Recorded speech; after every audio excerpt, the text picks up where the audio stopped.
So, is it true? If we communicate with one another, share ideas, opinions, or knowledge, or if we share a common meal together, a communion, if you will, in the bonds of this community we call a church, does that make us communists? Well, what if we concern ourselves with the well-being of the people in our society, both within our church and in the larger community? Does that make us socialists? Well, according to the Glenn Beck Cyclopedic Dictionary of Party Political Terms, the answer is, of course, yes. Now, you all understand, I just made that last part up. Fox News does it, and they make it look easy. And really kind of is.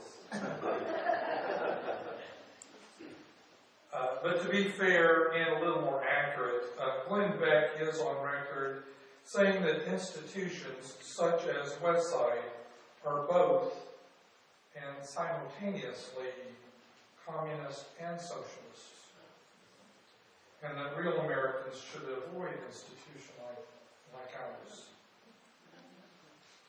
Now, I realize that the concepts and ideas of communism and socialism can be even a little offensive, even in this forum of people who consider themselves enlightened and educated.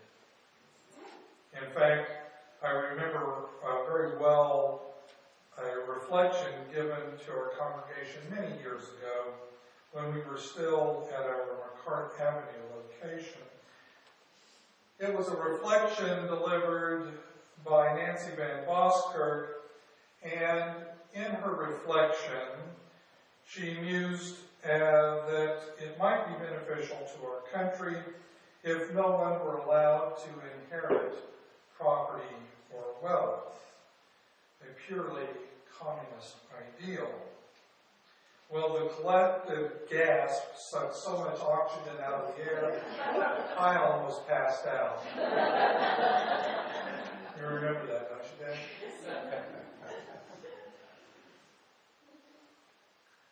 So, please, I want to make sure that the record accurately reflects that I'm not asserting that any individual associated with this congregation is or is not a communist or a socialist. This is a reflection, and I pose these questions in order to spur reflective thought. That being said, this church, this congregation, this community, specifically, intentionally, and vigorously involves itself with the process of building the best possible community and society for everyone. We put these values and ideals up front and center. Just check out our mission and vision statements. They're printed on the back of your order of service if you'd like to follow along as I read them. Our mission: Westside Unitarian Universalist Church makes a positive difference in the lives of our members, our families, and the world at large through supportive relationships, religious and intellectual exploration, and social action. Our vision: Westside Unitarian Universalist Church will continue to grow and continue to become a more influential, liberal religious presence through active service to our community and the world at large. Truly, the spirit of these values was evident in the conduct of the members who greeted Leela and I the very first time we visited this church. And that was more than 15 years ago. There was no called minister in those days. What there was a desire to build a community. It hasn't been easy all the time. We've had to adjust and evolve. We've had our setbacks and our losses. Some of our setbacks have been material in nature, like the fire that took our meeting place on McCart Avenue.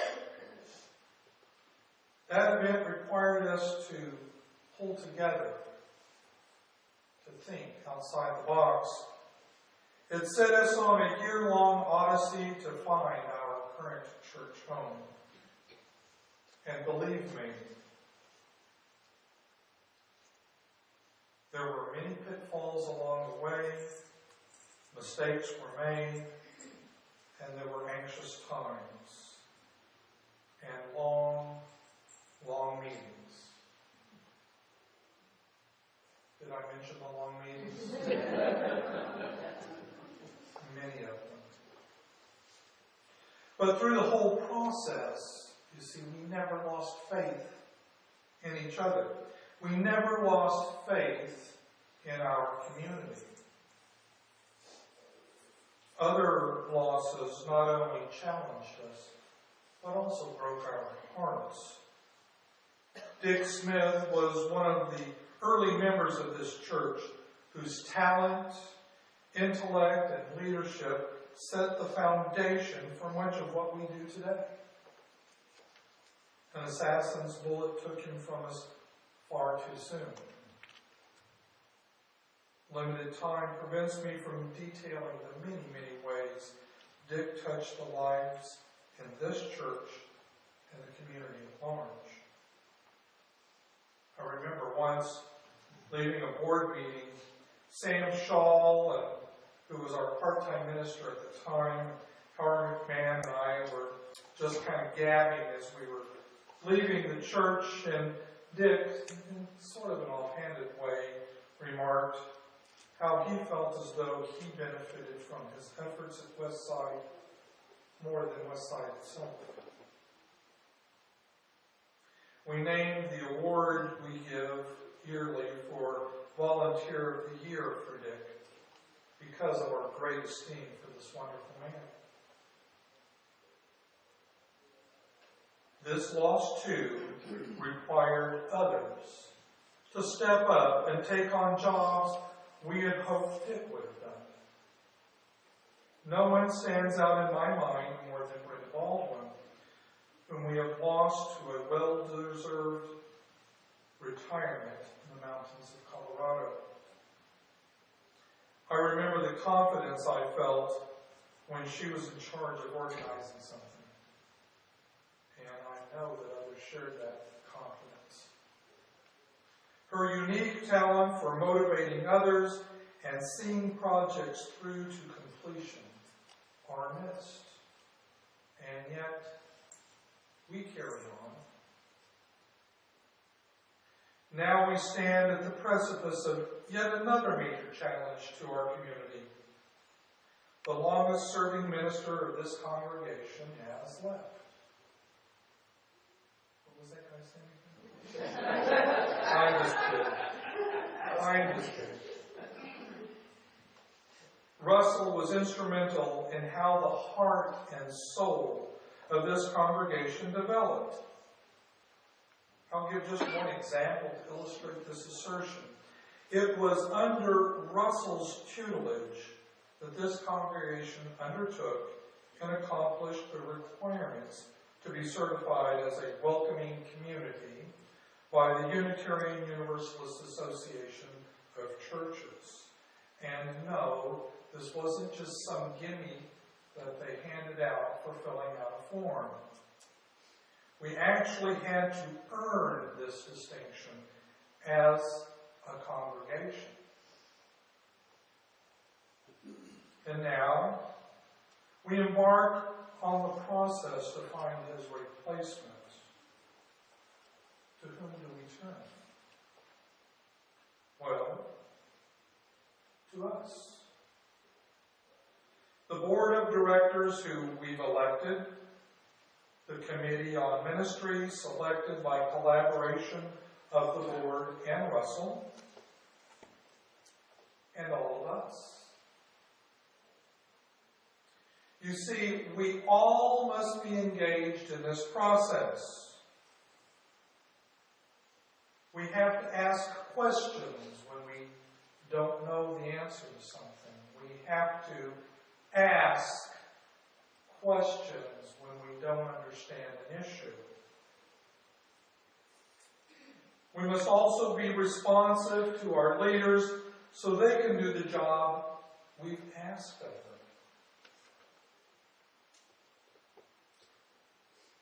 My friends, over the past 15 years, I've seen how this community responds to adversities and challenges, some of them small, some of them not so small.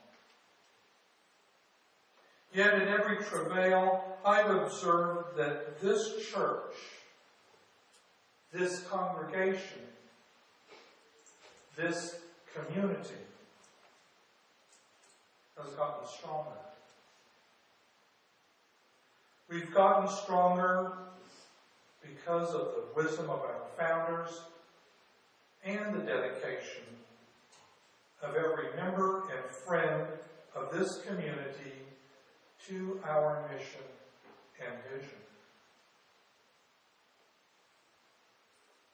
I grew up in the Roman Catholic tradition and spent a short time in the Episcopal denomination. Needless to say, there's a great difference between Sunday at Westside Unitarian Universalist Church and, say, Sunday at St. Andrew's Catholic Church or St. Andrew's Episcopal Church. And I'm not just talking about the quality of the coffee. I'm talking about what I consider to be the true nature of our congregational polity, specifically the impetus we place on the participation and efforts of all of our congregants.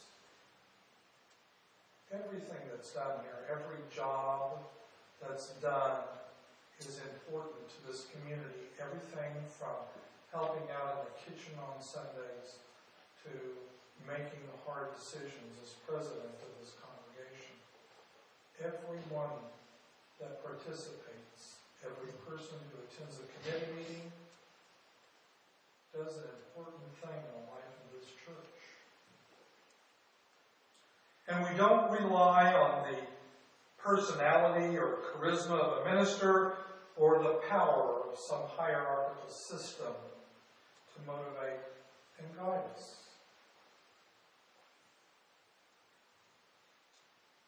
Clearly, individuals will come into the life of this community, leave their mark, and depart.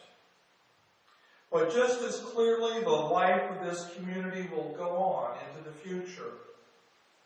I confidently believe that in 100 years or so, when the whole of this assembly gathered here today is relegated to memory, this community will still be thriving and working to fulfill its mission and vision. To be sure, there will be challenges in the future. The size of this congregation may get smaller or it may get larger. We may again occupy a storefront in a seedy strip mall, or we may occupy some grand cathedral. But Westside will go on if we have faith in each other and faith in our community. As we rise in body or spirit and join in singing our closing hymn, number 175, we celebrate the wedding line.